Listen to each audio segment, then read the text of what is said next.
Creative doodling has been my passion for a number of years now, and today I'm going to show you my 8 simple steps for producing these lovely patterns in this little black book with white designs in it. You don't need drawing skills, you just need to be able to scribble. Keep watching and I'll show you how. Hello, my name is Judy West and I'd like to thank you for joining me today.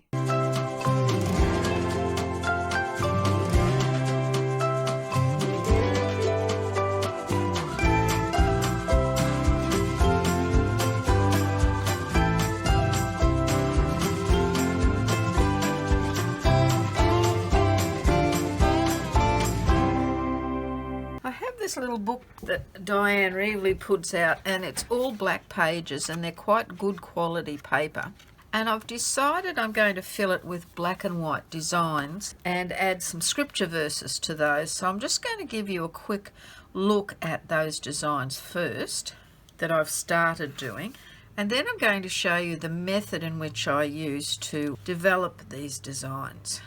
I have no idea when I start drawing what I'm going to do, but I have a number of steps I take in order to achieve my final outcome. So I'm just going to show you the variety of designs that are in this book so far. Some pages are finished, some pages aren't. Now on that one, see how much brighter that is. I used a Uniball paint pen in white. There it is there, a Posca in white, and it's a 0.7 millimeters, so it's quite a fine tip, as you can see there. But on this one, which see how the very fine lines, I used a gel pen, and it's also a Uniball gel pen. And here it is, it says Uniball Signo, and that's the tip on it, so it's even finer than this one. Both of them, that one turns out whiter on the page, but it's not as fine a line, whereas that one, much finer line, but the ink isn't as white. So it's up to you which you prefer. That's the last one I did, and as you can see I've still got to add the writing to that. So today we're going to look at the method I use, and the method I've used on all of these is I've actually used a stencil with each one. Now I haven't got all the stencils here, but I've got a big majority of them that I use just to give you the idea. With this one, that's the stencil I used to get the flowers, but everything else I drew in by hand. So I drew this in first and gave it a wavy border, and then I put these in behind it and then gave them the leaves and the extra little flowers and the pattern in the leaves and then in the petals. Now this one, that one there is this one here, and then I had another stencil for that pattern there, and then I basically just with this one just colored in some sections, and with that one I added some lines and circles and filled in some dots. Now this one is that in the middle there, and then this I drew, and as you can see, now that's one shape, that's a completely different shape, and the contrast just lifts that whole page and makes it much more interesting. This one there is that there, and the middle of that is these here. This little one here was another stencil, that little flower. I couldn't have got it that perfect drawing it by hand. And this one here is that one there, and I just positioned it in different positions around here in order to get that, and then I added the little loop to the hearts and colored in the bumps at the top. Then I mimicked the edges of the stencil here and just kept doing repeat lines, and then I drew these long things here, colored in the top and added dots or ovals. So basically I start with a stencil and then I add stuff, and the stencil I'm going to start with today is this one. Now I've decided I'm not going to do these lines in between, I'm only going to do the circles. Now I have no idea at this point what I'm going to do with this pattern. I just like it, so I'm using it. There we are now. So that's the beginning of my design. And I tend to put something down, then think about it for a while. What I'm looking at first up is I'm looking at these circles, and I'm thinking I might put some repeat patterns in those circles, and I think I'll start by making that completely white in the middle as a focal point. Now I think the middle ones I'm going to make little spirals. Now this one I think I'm going to do zigzag lines, and I'm going to turn it as I do it so that the zigzag lines tend to be going in a similar direction. There we are. So those two rows do not look the same, but they are both patterned and they're both interesting. And I'll bring them up close so you can have a good look at what we've done so far. Now, the next one, I'm going to make them lines going out as though they're coming from that central point there. So I'll start with the center line, and then I'll do a couple of lines either side. Now, if you don't get it right every time, don't panic. There's so much pattern there that it's not really going to stand out that much. And I'll bring that up to show you, just to give you a better look. Because these are all just lines, I think I need to make that just lines as well. Now for the outside one, I think I'm going to go with a curvy line coming from the inside to the outside. And I'm just going to keep turning that around too so that it goes in the right direction. Now you've got to go carefully over the bump in the middle.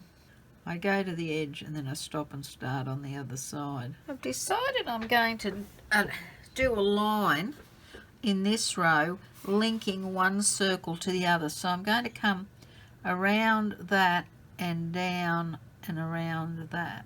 Now because there's 20 and I'm using pairs, this should work out. I like that look. I might do that with the next row up, but do it with the alternate where there's a gap there. There we are. So there's that. That's starting to look quite nice. I like this pattern that's been created, and I think I'm going to continue that with the outside one, going back to filling the gap there. So now you're going to be a bit more careful when you're drawing the big ones because there's a lot more to draw. You're better off continuing the line. Get your hand in a position where you can draw the whole thing in one swoop so that you get a nice consistent line. I think I'm going to leave that not the same, just so that there's that it focuses in on the middle. Decided I'm going to put a little teardrop shapes in this section here, so I'm going to go around that way first and just keep turning it so that I've got the same angle for each teardrop. So I'll turn this around this way and I'll put a little teardrop in there as well. Now you've sort of lost that shape now, so what I'm going to do is I'm going to colour those teardrops in and then go around this circle to make it brighter. See that? So once you've coloured them in, you've got to remember that this doesn't dry straight away, so if you put your hand on it, it's going to smudge. Now I'm liking that look. They look as though they're two separate circles now. They don't look as though they're joined. They look as though the teardrops are just coming out and just almost laying on each other. Notice my hand is not anywhere where it could lean on the work. I'm completely turning the work. I've got my hand out here and the wet parts in there. I'm not trying to do this side where I could lean on this side. You work furthest away from yourself and work towards yourself. So I'm doing that one first, it's furthest away, and then the one closer to me, and then I turn. There we are. I think because this is bigger, this could take more and more of these. So I might, with this one, that's only got one loop. With this one, I might do 2 loops so that they're all consistent. Okay, now I need to lift that up and for you guys to have a close look at all of that.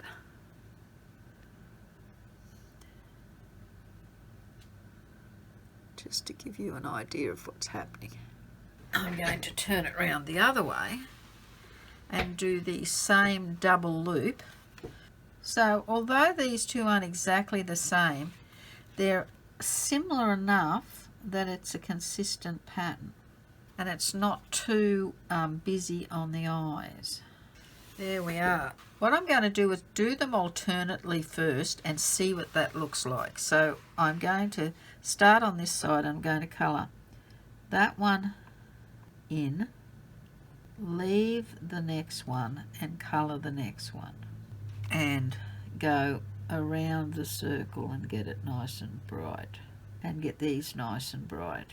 I'm leaving the pattern inside not so bright. So there we are, there's the pattern so far.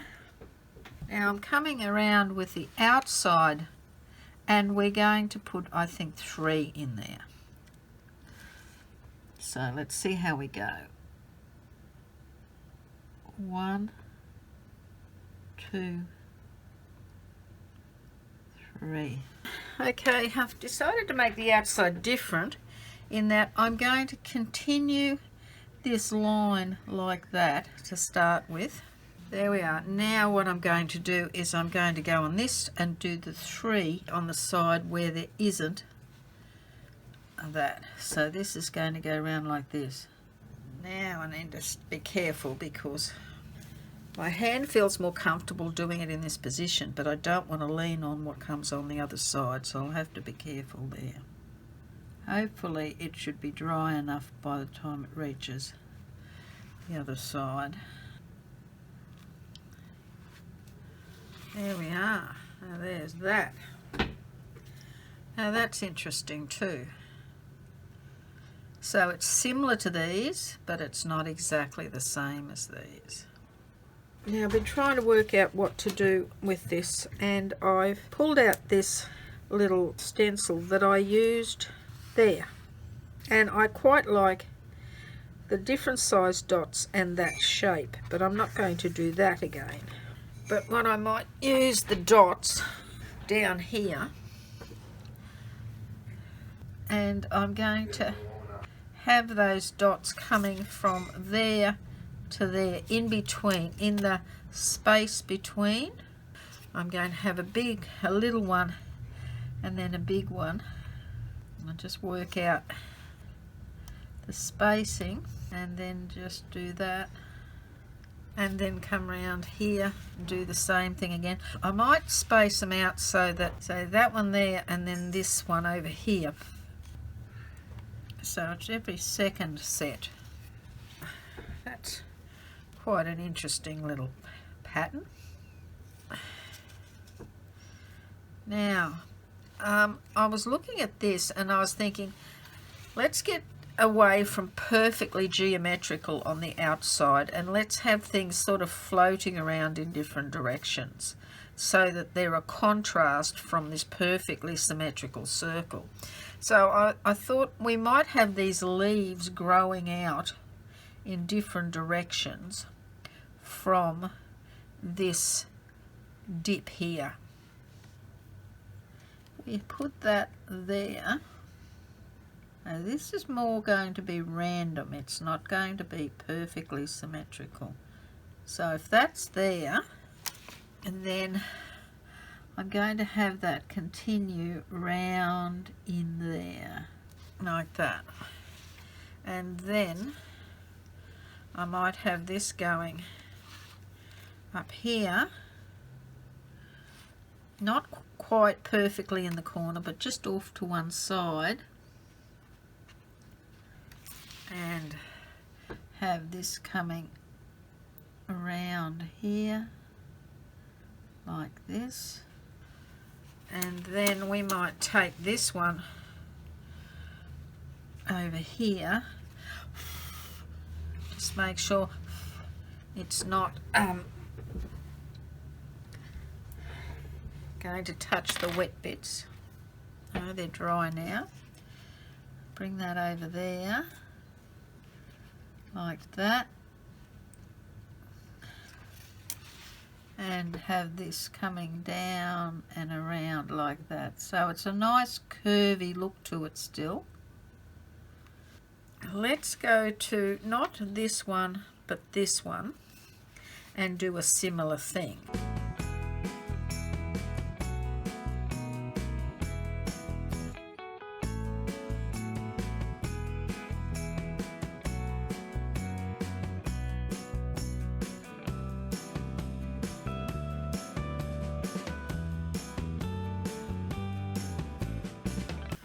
And then we'll leave that one and go to that one. Don't forget to like and subscribe if you're enjoying what you're seeing today.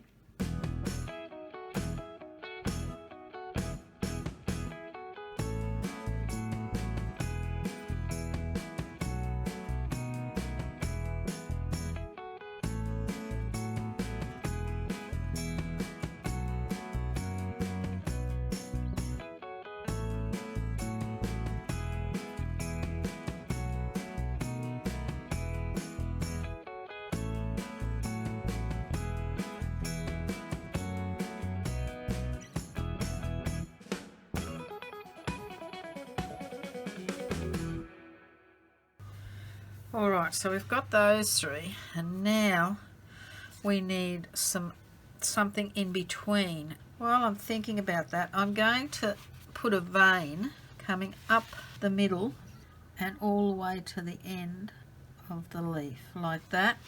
What it does is it gives things direction. It makes them look as though they're moving in certain directions. So instead of us still going round and round, we're now going around and curving off that way, or curving off this way, or zigzagging across that way. It's giving the design movement. Now, as you can see, I have no idea what this leaf's going to look like until I finish it. I'm just making one step at a time. Same with all those circles. I didn't know what I was going to do with them when I first drew them. I just liked the circles. Here we are. Now, I like the look of that. Now, I think these ones are going to sort of come off in odd directions. So I might only have a couple coming out.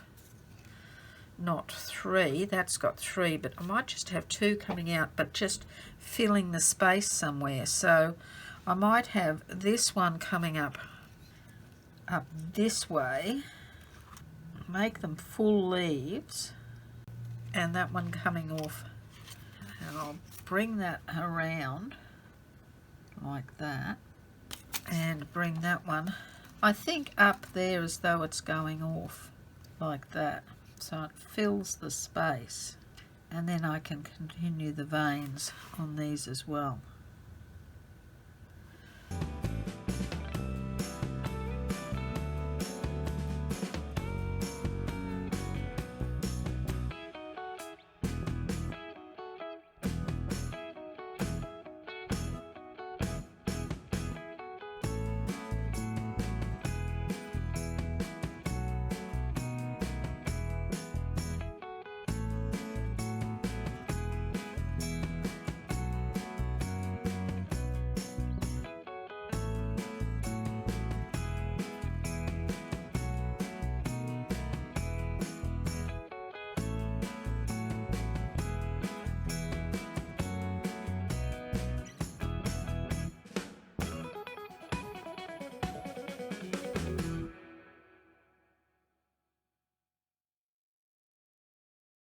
Quite liking the look of that, and I don't know how much more I want to put on this.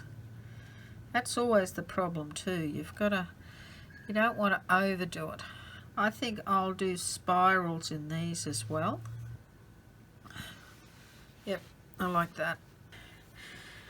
Now, if you've got lots of stencils, then you've got millions of options, because I could have gone any way with these two stencils, and anybody else who did it would have come up with something completely different.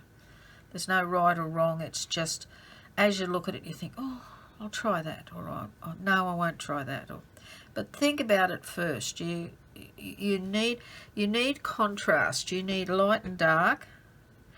So that's bright there, but that's lighter in there, that pattern, so that you've got contrast there. Then you've got contrast in size. Then you've got contrast in shape. Then you've got movement with lines, wiggly there, going to the end there, radiating out from the middle, straight there, zigzag there, curly there. So there's another lot of contrast. And then you've got space. You've got to decide, because space is part of the pattern. So, you know, I like that space. I love that space. I don't know that I want to fill that space in. But I might want to put something in this space so that that space stands out more. Have to think about that. And then you've got all this space where there's all that gap there and all that gap there. And it's a circle. Do you want to keep it as a circle, or do you want to disrupt it by putting something blocking in here and here, like this? That was a circle, and I disrupted it by putting that in there, and so now it's sections. It's not a circle anymore. That is a circle, but this bit is not like that bit. That space is a circle. This space is sections, because we disrupted the circle by putting that in. So you know, you can change the look, radically change the look of something by just the slightest little change. I'm wondering if we could just put little berries in here. Have some twigs with some berries and an odd leaf through there. Might make it interesting. And I might just do that. See where there's big gaps here? Big spaces? Where the big spaces are here, that's where I might put the berries. So what I might do is just do a cluster of 3 berries, like that. And then come up here and do the same thing again. Now what I'm going to do is I'm going to bring this around like this.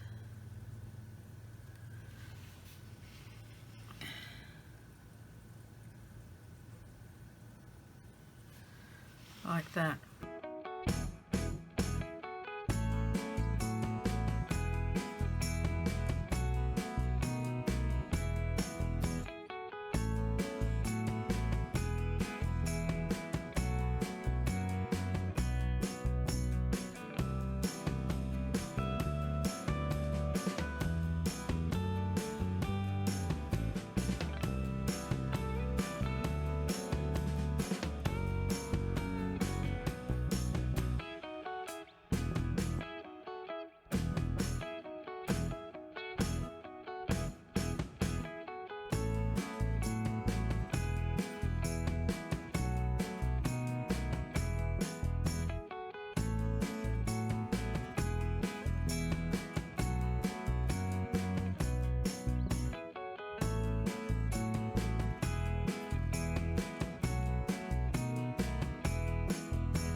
I've decided I'm going to just add a little bit of extra length to these little pieces here.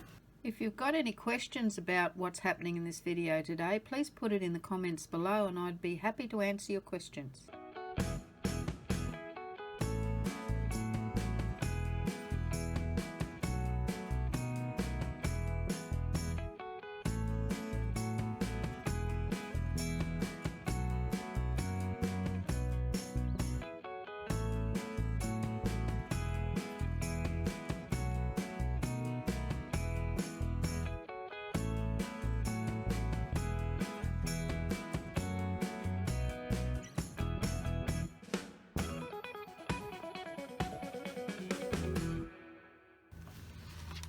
Now we'll do it on the other direction with these ones. I'll just show you what I've done. I've added an extension there. I'm going to add it to those as well. The same as I've done there and there. There's those, which make them even a bit more interesting again. Now let's see what else we can do. I think what I might do is add an extra detail to the sides of these leaves.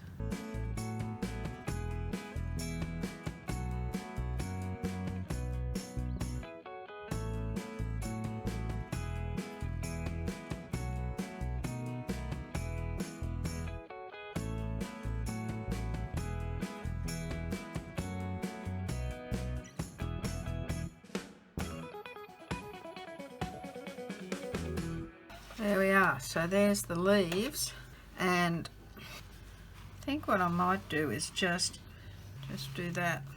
That makes it look more solid, that defines the shape. So basically all I'm doing is just adding repeat patterns in specific sections until all those sections are filled, and then having a look and going, do I want to do more? And they're very simple shapes that I'm using, repeat patterns, nothing super difficult or hard to draw. Lines and zigzags and curvy lines and swirls are about all you've got there. But when you look at the whole pattern, it looks quite complicated. But as you can see how I built it slowly, it's not that complicated. And I've got a very steady hand, but not everybody has. But if they draw the thing consistently the same way, then the pattern will look like it's supposed to be like that. If your lines are wigglier or straighter or sharper, it'll still look like a consistent repeat pattern. And while I'm doing this, I'm thinking, now what am I going to put in here as a little verse that will go with this design? Now I'm thinking I might put something just through the middle, like a specific word through the middle. And the word I'm thinking is maybe eternity. Okay, there's that. Now I could keep going and going and going, but I think I'll stop for a while, have a cuppa, and just look at it and see if there's anything else I want to do to add to this, or whether I just want to leave it. I mean, I think it's nice as it is, but I might come up with some other ideas after a cuppa. You never know. I've decided that this is too dull around here, so to give it a lift, I'm going to colour in these end pieces only. Yeah, I definitely like that better than that, but everybody's different. You might be looking at it and thinking, what's she doing? Well, she can't stop. She's addicted. I find that doodling is just very stress relieving for me. I like to just sit, and it just relaxes me, calms me down, fills in my time, you know, if you're a bit bored or lonely. But if you're stressed, it relieves the pressure. I love any craft or art. To me is just stress relieving and relaxing, especially if this is my private little book. Nobody else has to see it. So if I mess it up, I mess it up. If I don't like it, I rip it out. It's not as if the world's going to end tomorrow if I don't do a good job. Doesn't really matter. Yep, definitely brightens it up a lot, adding that white to those little bits.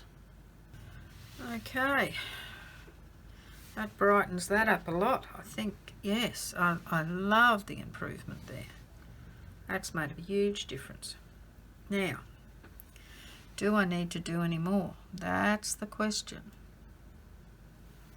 I'll bring that up and show you that I've just added that little bit on there, just coloured that in. I have hundreds of creative doodling ideas in my sketchbooks, so if you would like to see more creative doodling ideas, please hit the subscribe button and press the little bell so that you can be notified of my future videos. Also check out the videos that are appearing on the screen now. They may also be of interest to you.